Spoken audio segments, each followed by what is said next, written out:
Hello and good morning all of you. Welcome to Alpha Yes Academy Science and Tech Series. We are at the lecture number 2.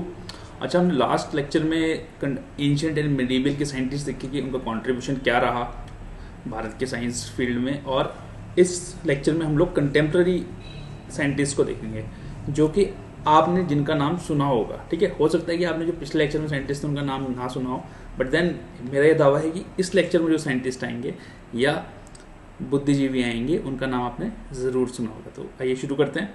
तो first one, अगर आप gas करना चाहें तो gas कर सकते हैं. ऑफ कोर्स अगर हमने उनके नाम से स्टार्ट नहीं किया तो it would be very unfair. ठीक है, he is our very beloved Srinivasa Ramanujan ji. He was born in 1887 and died in the 1920. In fact इनका जन्म 22 दिसंबर को हुआ, जिसको आप लोग सब नेशनल मैथमेटिक्स डे के नाम से भी जानते हैं या मनाते हैं. ठीक है, इन्होंने जो है बहुत सारा काम किया और बड़े यंग थे ये. इनफैक्ट इनको the man who knew infinity भी बोला जाता था. ठीक है, एंड एक्चुअली 13 साल की उम्र में इन्हें एक बुक मिल गई जीएस कार की. उस बुक का नाम था synopsis of elementary results in mathematics, in pure mathematics. ठीक है, तो उससे बड़े प्रभावित हुए. उसके बाद इन्होंने बहुत सारी एक पेपर निकाला बर्नौलिस नंबर्स पे. देखो, श्रीनिवास जी ने ना बहुत कुछ दिया है. अब मेरे को खुद नहीं, अब बर्नौलिस नंबर बहुत लोगों को नहीं पता होगा, तो देन वो हमारा क्षेत्र नहीं है या हमें वो सब नहीं पढ़ना है. बट बर्नौलिस नंबर दिया. फिर उन्हें एक बुक मिल गई जीएच हार्डी की, उसका नाम था ऑर्डर्स ऑफ इन्फिनिटी. ठीक है, अब जीएस हार्डी की इस बुक से, अब बाद में रामानुजन हार्डी नंबर भी हम आपको बताएंगे. जीएस हार्डी की बुक से उन्होंने क्या किया कि उसमें से निकाल के उन्होंने 120 थ्योरम और फॉर्मूले जीएस हार्डी को लिख के भेज दिए. तो हार्डी साहब को लगा यार ये बंदा तो बड़ा इंटेलिजेंट है, इसे बुला लो. इसे फिर इन्हें लंदन बुलाया गया, उन्होंने टिकट भेजा एंड 1917 में जो है रामानुजम जी को लंदन मैथमेटिकल सोसाइटी का मेंबर बनाया गया था. एंड वो फेलो भी रहे at the royal society. And 1976 में उनकी डेथ के बाद उनके जो नोट्स थे, ये एक जॉर्ज ई एंड्रयूज थे, उनको मिले. और उन्होंने एक और प्रोफेसर थे, प्रोफेसर ब्रूस सी बर्न्ड, इन्होंने मिलके एक बुक लिखी. उसमें था, उस बुक का नाम था रामानुजम्स लॉस्ट नोटबुक. ठीक है, और मतलब मैथमेटिकल जीनियस थे यार रामानुजम जी ना. मतलब खतरनाक चीज़ें देते थे, खतरनाक चीज़ें लिख देते थे. ठीक है, और रॉबर्ट केनिगल वो आदमी थे जिन्होंने उन्हें the man who knew infinity के नाम से बुलाया. मैन हु न्यू इन्फिनिटी के नाम से बुलाया. ठीक है, तो ये जो है उनके शुरुआत की बात है.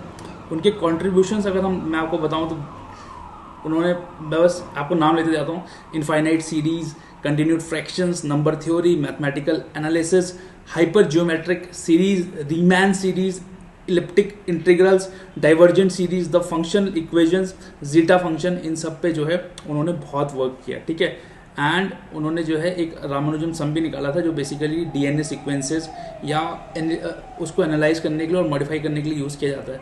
उन्होंने 2 चीज़ें और दी थी. एक थी मॉक थीटा फंक्शन. या आप हार्ड कोड मैथ्स में पढ़ते हो, अगर आप जाएंगे कि कोई मैथ्स ऑनर्स का बच्चा होगा तो उसने ज़रूर पता होगा, या कोई पीएचडी होगा उसने ये मॉड्यूलर फंक्शंस उन्होंने ज़रूर पढ़े होंगे. मॉड्यूलर फंक्शन दिए थे. अच्छा, इंटरेस्टिंग बात बताते हैं, उन्होंने एक नंबर दिया 1729.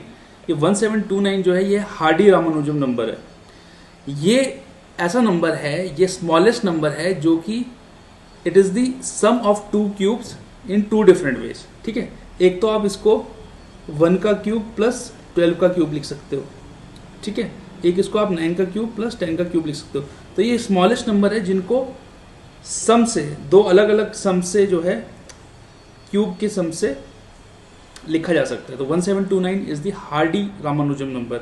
ठीक है, आप ऐड कर सकते हैं. अच्छा, नोट्स में जो है ना वो ऐसे लिखा होगा 1 3 या 1 2 3, वो 1 की पावर 3 प्लस 12 की पावर 3 है. ठीक है, नोट्स में आप देखना. नोट्स आपको मिल जाएंगे डिस्क्रिप्शन बॉक्स में, टेलीग्राम चैनल पे मिल जाएंगे, साइट पे मिल जाएंगे. नहीं मिलेंगे तो एक नंबर हम लास्ट में आपको देंगे, उस नंबर से आप जो हमें मैसेज करिएगा और आपको भेज देंगे, कोई दिक्कत नहीं है. Then the next is Chandrasekhar V Raman. He was born in 1888 and died in 1970. आप इनको सर सीवी रमन के नाम से भी जानते हैं.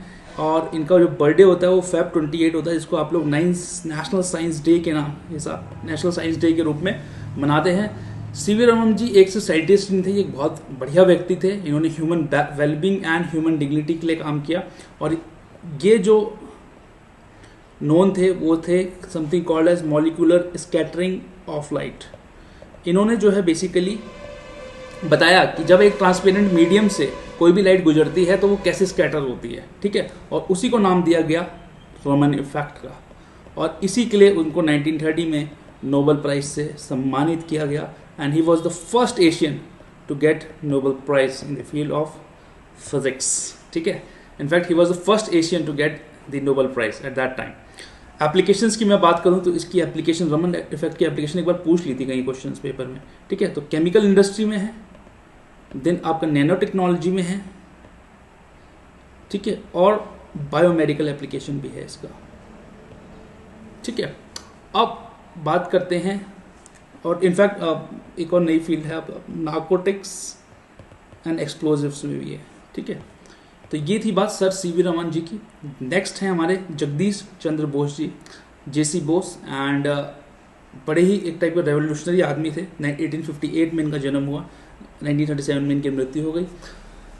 एक्चुअली हुआ क्या था कि ये इनका जन्म हुआ था आपका मायमनसिंह एक जगह है, अब वो बांग्लादेश में, उस टाइम अनडिवाइडेड भारत था। 1858 की बात कर रहे हैं हम लोग, तो उस टाइम बांग्लादेश तो बहुत बाद में बना। 1947 में विभाजन हुआ भारत पाकिस्तान का, उसके बाद ईस्ट पाकिस्तान वेस्ट पाकिस्तान बना 1971 में, वो अलग बात है। 1971 में फिर जो आपका ईस्ट पाकिस्तान था वो आपका टूट के बांग्लादेश बना था। देन 1858 में अच्छा हुआ क्या कि ये पढ़े हुए थे अपना जेवियर्स कॉलेज कैलकाटा से। अच्छा, इनको जो प्रेसिडेंसी कॉलेज है कैलकाटा में ही, वहाँ पे इनको एसोसिएट प्रोफेसर इनको 1885 में नियुक्त किया गया। अच्छा, इन्होंने क्या किया कि इन्होंने सैलरी लेने से मना कर दिया। अच्छा, क्यों मना कर दिया इन्होंने सैलरी लेने से मना? क्योंकि वहाँ पे जो इंग्लिश प्रोफेसर्स थे उनको डबल सैलरी मिलती थी। मान लिया इनको जो है आधी सैलरी दे रहे थे, तो उन्होंने कहा कि मैं सैलरी लूंगा ही नहीं। बट देन इनका जो कॉन्ट्रीब्यूशंस है, ये इनका इलेक्ट्रिक वेव्स में बहुत तगड़ा कॉन्ट्रीब्यूशंस है, ठीक है। एक पेपर लिखा था इन्होंने, the electro magnetic radiation and polarisation of electric ray. इसके लिए इनको बहुत सम्मानित किया जाता है। इसके लिए इनको 1970 में नाइटहुड होता था ना, इंग्लैंड जो है नाइट्स घोषित करता था अपना, है ना, वो देखा होगा आपने। वो ऐसे ही क्वीन जो है, अब तो क्वीन चली गई हैं, बट अब जो किंग एंड क्वीन है वो तलवार से ऐसे ऐसे साइड में रख रहे हैं, और वो चेयर पे लगा के घुटना टेक के बैठे हैं क्वीन के सामने। तो उनको जो है नाइटेड किया गया था 1917 में। उन्होंने एक चीज़ बनाई थी, इन्होंने बहुत सारे इंस्ट्रूमेंट बनाए। जो जगदीश चंद्र बोस जी थे, इन्होंने बहुत सारे इंस्ट्रूमेंट बनाए। उसमें से एक था क्रेस्कोग्राफ, ठीक है भाई। क्रेस्कोग्राफ, पता है क्रेस्कोग्राफ एक ऐसा इंस्ट्रूमेंट है जो कि प्लांट ग्रोथ को और मूवमेंट को बहुत बारीकी से पढ़ता है। इनफैक्ट वो उसकी मिलियंथ, अगर मैं 1/10⁻1 मिलियंथ की बात करूं, 1/मिलियन या 1 मिलियंथ की बात, मिलियंथ जो उसकी प्लांट ग्रोथ एंड मूवमेंट है, उसको भी वो रिकॉर्ड कर सकता है। इनफैक्ट क्रेस्कोग्राफ से हमें पता लगा कि जो है आपका प्लांट्स में जो है मूवमेंट होती है, प्लांट्स भी जो है ग्रोइंग है। और इनफैक्ट बोस ही वो थे जिन्होंने मेटल को स्टडी किया। इनफैक्ट इतनी डिटेल में उन्होंने स्टडी किया कि अगर आप उनकी थ्योरी पढ़ेंगे तो आपको पता लगेगा कि अगर आप सीजर्स या जो भी आपकी मशीनरी हैं वो भी क्या होती है, अगर आप उसे लगातार यूज़ करते रहेंगे तो वो भी एक टाइम के बाद टायर्ड हो जाती हैं, और जब आप उन्हें रेस्ट देते हो तो वो अपनी एफिशिएंसी गेन करती हैं वापस, ठीक है, अपनी एफिशिएंसी दोबारा गेन करती हैं, ठीक है। ये थी बात जेसी बोस जी की। देन मोक्षागुंडम विश्वेश्वरैया जी, ये बंदे जो हैं थोड़ा सा अलग हैं। ये एक्सपेरिमेंट में नहीं, ये है ज़मीन वाले बंदे हैं अपने, ठीक है। 1861 में इनका जन्म हुआ था कर्नाटका में, ठीक है। और इनको जो ये बेसिकली बहुत ही तगड़े बंदे थे ये, और इंजीनियर थे, और इन्होंने वाटर हार्नेसिंग और जो आप डैम वैम देखते हैं ना आज के टाइम पे, जो हम डैम बनाते हैं इंडिया में, अच्छे अच्छे डैम्स बने हुए हैं, इस दो क्षेत्र में बहुत खतरनाक तरीके का काम किया इन्होंने। ये चीफ इंजीनियर भी रहे मैसूर स्टेट के, फिर उसके बाद वो 1909 में उसके बाद दीवान बने ये 1912 में मैसूर स्टेट के, ठीक है। एंड आप जो आज देखते हैं डैम्स वगैरह, उसमें इनका बहुत बड़ा हाथ है। इनफैक्ट एक आपका डैम है कृष्णा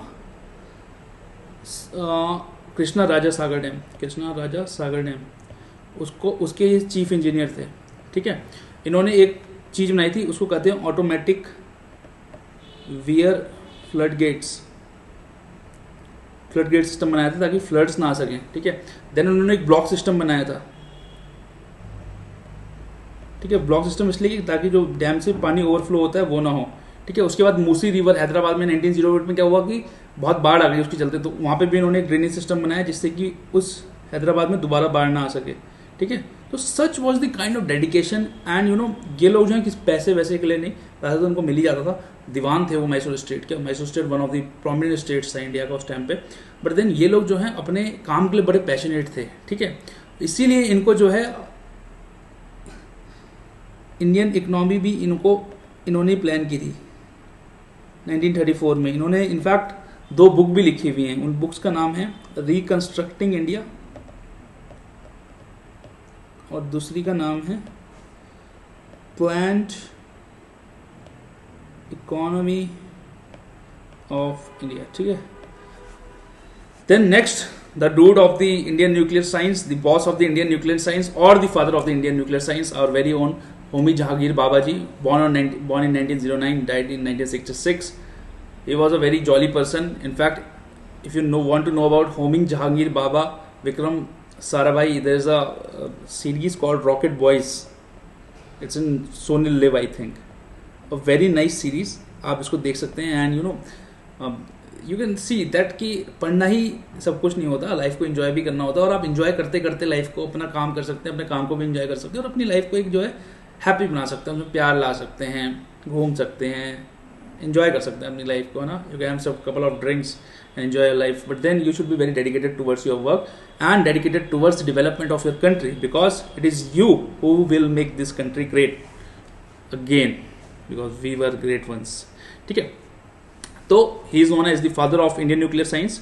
जो आप न्यूक्लियर में जितना भी आज काम देखते हैं तो वो इन्होंने ही किया था। एंड इन्होंने ही जो है आपका जो बार्क है, भाभा एटॉमिक रिसर्च सेंटर, जो कि ट्रॉम्बे में इस्टेब्लिश किया गया था उस टाइम, अब वो बॉम्बे के एक पास जगह पे है, बार्क इन्होंने इस्टेब्लिश किया। और जो इंडिया का पहला एटॉमिक रिएक्टर था, जिसका नाम क्या था, एटॉमिक रिएक्टर का नाम था अप्सरा, ठीक है। तो अप्सरा भी जो है इन्होंने ही बनाया था। फिर इन्हीं के कंटेम्प्रेरी थे हमारे डॉक्टर विक्रम अम्बालाल साराभाई जी। 1999 में इनका जन्म हुआ, 1970 में इनकी डेथ हुई। And he is the father of Indian space programme. India का जो स्पेस प्रोग्राम है, जिसे आज आप इसरो के रूप में देखते हैं, वो इन्होंने ही बनाया था। इनफैक्ट ये अहमदाबाद से बिलोंग करते थे और वहाँ अहमदाबाद में इन्होंने इस्टेब्लिश करी थी physical research laboratory, PRL establish की थी इन्होंने वहाँ पे इन द ईयर 1947। एंड यही PRL आगे चल के इसरो बनी थी। एंड रॉकेट बॉयज़ में आप देखेंगे ये भी बहुत तगड़े बंदे थे। और आज आप जो भी सैटेलाइट वेटेलाइट उड़ती हुई देखते हैं उसमें इनका बहुत बड़ा हाथ रहा है। And he was awarded with the Padma Bhushan in 1966 and then Padma Vibhushan in 1972. Okay, now my favorite, my guru and my mentor, Dr. APJ Abdul Kalam ji, ठीक है। and he was born on 15th October 1931 and I have like a number of stories to share about him, but then I'll share one which is very close to my heart and I cried after I read that. He was born in Tamil Nadu. His father was a priest in a mosque and he was awarded with the Bharat Ratna in the year 1997 for his work in the field of science and engineering. Dr. Kalam, he was at the ISRO and under his guidance he made SLV-3, that is Satellite Launch Vehicle 3, and which Rohini जो हमारी satellite थी, ये SLV-3 ने ही इसको orbit में put up किया था। आज आप जो integrated guidance missile development programme देखते हैं, जिसमें कि हम 3 मिसाइल्स हम लोग डेवलप करते हैं, पृथ्वी, अग्नि देखिए आपने, अग्नि 1, अग्नि 2, अग्नि 3, अग्नि 4, अग्नि 5, नाग, आकाश, त्रिशूल, ये हमारे डॉक्टर कलाम की ही देन है, उन्हीं का दिमाग था। और he was not only a man of science but a man of integrity, a man of ethics, a man of religion and a man of philosophy. He was the one who integrated science, religion and philosophy into one subject, and the mixture we got was a tremendous one, and I think no one in this world will have a single word against him, because he was such a kind and a great, not only a human being but a great soul. 10 मैं कोई कहानी सुनाने वाला था। वो कहानी थी कि एक्चुअली एक बार डॉक्टर कलाम के एक दोस्त थे, तो डॉक्टर कलाम उस समय अग्नि पे वर्क कर रहे थे। तो अग्नि के लिए उन्होंने, क्योंकि अग्नि सैटेलाइट को हल्का बनाना था, तो उसके लिए उन्होंने एक री एनफोर्स कार्बन मटेरियल बनाया था जो कि बहुत हल्का था और बड़ा मजबूत था।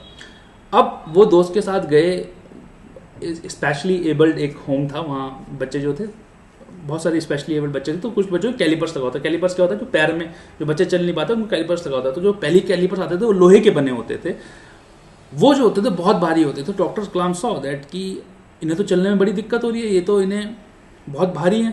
एंड दैट मैन, जो उनके दोस्त थे, उनको देख के बच्चे सब डर भी गए और अटेंशन में खड़े हैं, भैया वो भारी हो रहा है। एंड डॉक्टर कलाम आस्क्ड कि why this kids are behaving like this. तो उनके दोस्त ने बोला कि यार see, this calipers are very heavy and it's very painful to carry them also, and it's very heavy. And by the mere fact, or by this mere fact, Dr. Kalam was moved and he made the calipers using that carbon reinforced material which was being developed for the Agni missile. And that's how we have very light weighted calipers. And science is not just for the scientific reasons, but it should be used for humanity. And he was one person who told that the humanity is utmost and science should be used for humanity. ठीक है. In fact, when he was leaving, and a very nice quote he has, that I have no belongings in this worldly sense. I have acquired nothing, built nothing, possessed nothing, no family, sons and daughters. ठीक है. But then you can learn many things from him. Now next one is Hargobind Khurana ji.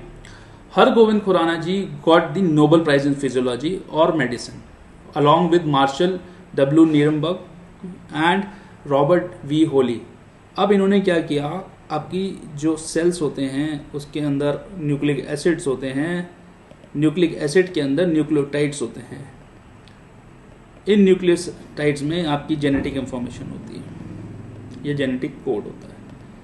उन्होंने बताया कि ये जो nucleotides हैं, ये जो है, या ये जेनेटिक, ये जो है सेल में जो है बेसिकली जो सिंथेसिस ऑफ प्रोटीन है, प्रोटीन सिंथेसिस ऑफ प्रोटीन मतलब प्रोटीन कैसे बनता है बॉडी में, या सेल्स प्रोटीन कैसे बना रहे हैं, उसकी स्टडी करी। उसके लिए इन्हें जो है नोबेल प्राइज़ इन फिजियोलॉजी दिया गया था। और इनका जन्म 1922 में हुआ था रायपुर में। अब रायपुर से आप कन्फ्यूज मत हुए, जहाँ इनका जन्म हुआ था रायपुर, वो जगह पाकिस्तान में है। But then the Nobel prize is of India, don't worry. ठीक है।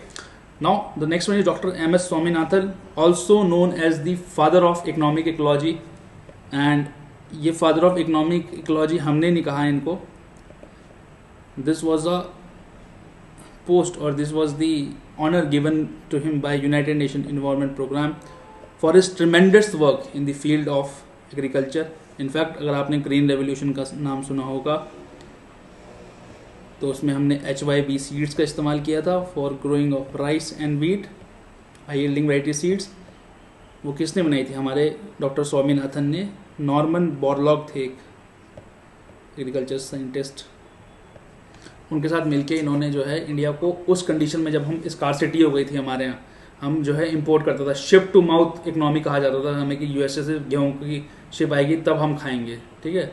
और उससे इन्होंने बाहर निकाला। तो आप लोगों को भी ऐसे ही वर्क करना है। ठीक है। Green revolution, father of green revolution भी इन्हें कहा जाता है। इन्होंने बहुत सारे कृषि विज्ञान केंद्र विकसित किए। इनको जो है इनफैक्ट पद्मश्री एंड पद्म भूषण भी दिया गया।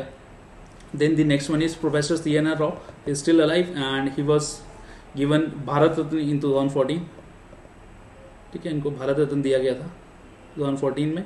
एक्चुअली ये वर्क इन्होंने जो वर्क था, इनका वर्क था सुपर कंडक्टिविटी पे और मटेरियल्स एसोसिएटेड विद इट। ठीक है। इन्होंने basically chemical properties of super conductive materials के बारे में रिसर्च की थी। ठीक है। सुपर कंडक्टिव मटेरियल्स के बारे में इन्होंने रिसर्च की। ठीक है। आजकल की जो है नैनो साइंस पे काम कर रहे हैं। आजकल जो है नैनो साइंस, नैनो मटेरियल्स पे इनका रिसर्च चल रहा है।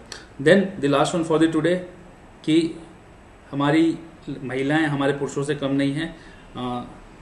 Tessy Thomas ji, she is known as the missile women of India. In fact इनका जो काम है अग्नि मिसाइल्स बनाने में, इनफैक्ट अग्नि जो 5 प्रोजेक्ट है वो इन्हीं के देख रेख में बना था। ये प्रोजेक्ट डायरेक्टर भी रही अग्नि 4 की। Then in fact she is the first women to had a missile project in India. इसीलिए इनको एक नाम से बुलाया जाता है इंडिया में, और वो नाम है अग्निपुत्री। ठीक है, आपने अग्निपुत्र सुना था, आज आप अग्निपुत्र भी हम आपको देते हैं। That is Tessy Thomas ji, and we are very proud of her, and she is doing a tremendous and incredible work in the field of rockets. So that was all for this lecture. Thank you very much. If you want notes, you can contact us on this number, and if you want to see the whole playlist, the playlist name is Science and Technology Foundation. Other playlist name is also Environment Foundation, Ethics Foundation, and Disaster Foundation, and Agriculture Foundation. We have completed. You can go and आराम से आप पढ़ सकते हैं। कुछ faceless content है, कुछ face वाला कंटेंट है। जो भी अगर आपको गलती लगती है आप कमेंट बॉक्स में हमें बताएं, हम अपना कंटेंट कैसे इंप्रूव कर सकते हैं, और हम उसको जरूर इंप्रूव करेंगे। एंड टिल देन, मैं आपको कल मिलता हूँ। And till then, bye bye, take care, see you, and keep happy, keep smiling. एकदम खुश रहिए, रहा करिए। ठीक है, ओके, बाय बाय।